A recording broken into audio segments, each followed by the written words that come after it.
হরে কৃষ্ণ কৃষ্ণ কৃষ্ণ হরে হরে, হরে কৃষ্ণ কৃষ্ণ কৃষ্ণ হরে হরে। রাধে রাধে সবাইকে।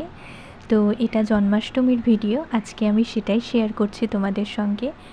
আমার করা জন্মাষ্টমীর পুজো কিভাবে আমি করেছি সমস্তটাই তোমরা দেখতে থাকো। হ্যালো এভরিওয়ান, কেমন আছো তোমরা সবাই? মধুরিমাস ডেইলি লাইফস্টাইল অ্যান্ড ভ্লগে সবাইকে স্বাগত। তো সকলকে সুপ্রভাত জানিয়ে আজকের এই ভ্লগটি শুরু করছি। বেশ কিছুদিন ধরে একেবারেই ভ্লগ দেওয়া হচ্ছে না, কারণ চারিদিকের যা পরিস্থিতি তাতে মন মেজাজ একেবারেই ভালো নেই। তো এটা জন্মাষ্টমীর দিনের ভ্লগ, আর ওদিকে মা পুজোর থালা বাসনগুলো সব মাজছে, আর আমিও পুচকুর সুজি করে স্নান করে নিয়েছি। আজকে তো কারোরই খাওয়া দাওয়া নেই, সবাই জন্মাষ্টমীর উপোস করেছি আজকে বাড়িতে। তো স্নান করে এসে দেখো সানস্ক্রিন লাগিয়ে নিচ্ছি।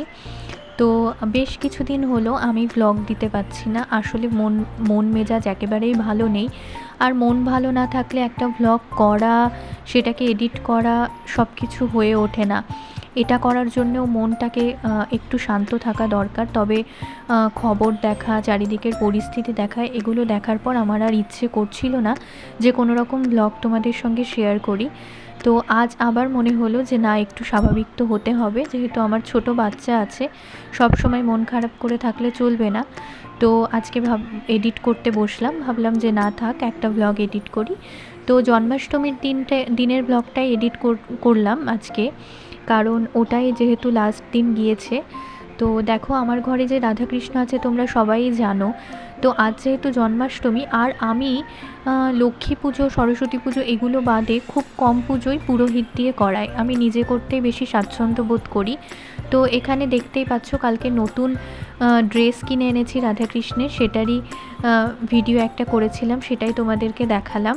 তো যেহেতু আজকে জন্মাষ্টমী, তাই ভেবেছি যে রাধাকৃষ্ণকে সেম কালারের ড্রেস পরাবো, সেই জন্যেই গোলাপি রঙের দুজনেরই ড্রেস কিনে এনেছি। আর এই দেখো আমার রাধাকৃষ্ণকে আমি সাজিয়ে নিয়েছি স্নান করিয়ে, শুদ্ধিকরণ করে। কেমন লাগছে তোমরা অবশ্যই জানিও। তো এই যে ঠাকুরকে নিজের পছন্দ মতন জামা কাপড় পরানো, ড্রেস পরানো, সাজানো, এগুলো আমার ভীষণ ভালো লাগে। এই জিনিসটা আমি খুব পছন্দ করি। তো ঠাকুর যখন পাতবো তার আগেও অনেকেই বলেছিল যে রাধাকৃষ্ণের পুজো করা খুব কঠিন, নিরামিষ খেতে হবে, তারপর অনেক কিছুই বলেছিল যে অনেক নিয়ম নিষ্ঠার সঙ্গে করতে হয়। তবে আমি জানি না, আমার মনে হয় যে আমি অতটা হয়তো নিয়ম নিষ্ঠার সঙ্গে করতে পারি না। তবে মন থেকে ঠাকুরকে অবশ্যই চাই পুজো করতে, ভালোবাসতে, সেই জন্যেই তো এদিকে প্রসাদের আয়োজন করছি। এখানে ক্ষীর এনেছিলাম, একটু প্যাড়া করে নিচ্ছি, আর ওদিকে তালটা ছাড়িয়ে রস বার করে রেখে দিয়েছি। এখানে লুচিটা ভেজে নিচ্ছি গরম গরম।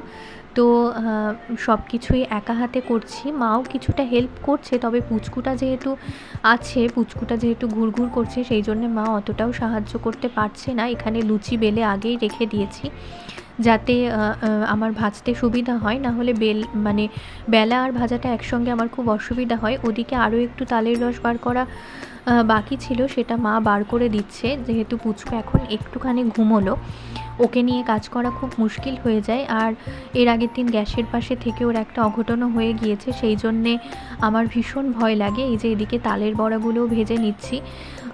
অনেক কিছুই দেখলাম যে রেডিমেড পাওয়া যাচ্ছে, তবে আমার যতক্ষণ নিজে পারছি ততক্ষণ মনে হয় নিজে করে নেওয়াটাই ভালো। কারণ এটার একটা আলাদাই আনন্দ থাকে, ঠাকুরকে সব কিছু নিজে রান্না করে প্রসাদ দেব, সেটার একটা আলাদাই আনন্দ। আর দোকান থেকে কিনে এনে সেটা অবশ্যই আমি বলছি না সেটা খারাপ, যাদের একেবারে অসুবিধা, যারা ওয়ার্কিং ওমেন বা যারা হয়তো শারীরিক কারণে পারছে না, তাদের জন্য অবশ্যই ঠিক আছে। তো কিন্তু আমার যেহেতু ভালো লাগে, আর যতক্ষণ আমি পারছি ততক্ষণ আমি চেষ্টা করব যে ঠাকুরকে নিজের হাতেই সব কিছু করে দেওয়া। এদিকে প্রসাদ আমি সব কিছু তৈরি করে নিয়েছি, আর এখানে আমি ধূপটা ধরিয়ে নিচ্ছি। আসলে ধূপটা ধরতেই চাইছিল না, তারপর একটা কাগজ দিয়ে ধূপটা ধরালাম।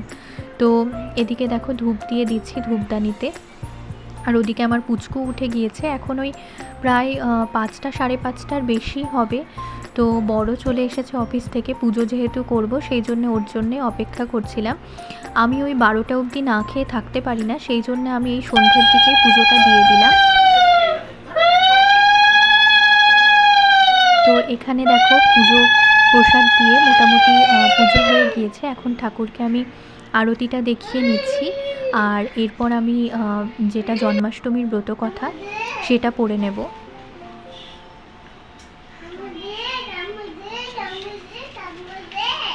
আর এই যে আমার ঠাকুরের প্রসাদ, ঠাকুর ঘর সব কিছুই সাজিয়ে নিয়েছি। ভেবেছিলাম একটু বেলুন দিয়ে সাজাবো, তবে সব কিছু একা হাতে করে না আর সম্ভব হলো না, তো সেই জন্য করতে পারলাম না। পালন করতে পারে। ব্রতের দ্রব্য ও বিধান: তিল, ফুল, তুলসী, দূর্বা, ধূপ, দীপ, পঞ্চগব্য, পঞ্চগুড়ি, আতপ চালের নৈবেদ্য, ফলের নৈবেদ্য, পাট, বাটি, পর্কের বাটি, আসন, অঙ্গুরি, পূর্ণপাত্র, দই, মধু, চিনি, তেল ও হলুদ।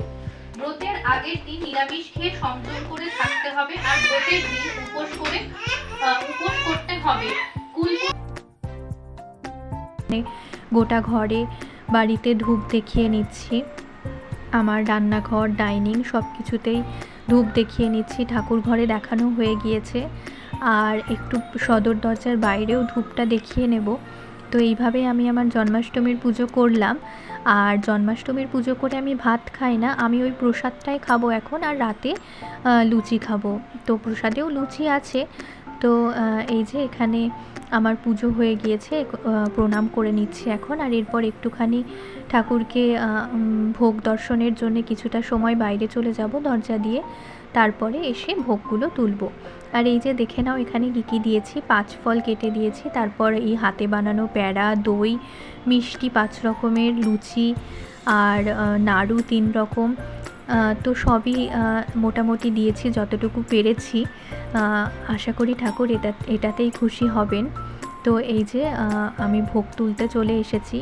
তো প্রথমেই আমার বরকে ভোগ দিয়ে দেব, তারপর আমি ফ্ল্যাটে সমস্ত ঘরে ঘরে প্রসাদ দিতে যাব। ও যেহেতু অফিস যাবে, ওর তাড়া আছে, সেই জন্য ওকে ভোগটা আগে দিয়ে দেব। আর এই যে এখানে আমার ছেলেও বসে বসে ভোগ খাচ্ছে। আর এটা রাতের ভিডিও, তখন ভোগ খেয়ে আমি একটু ঘুমিয়েছিলাম। তো রাতে ভাবলাম যে কি করব, ভাবলাম একটু আলুর দম করে নিই।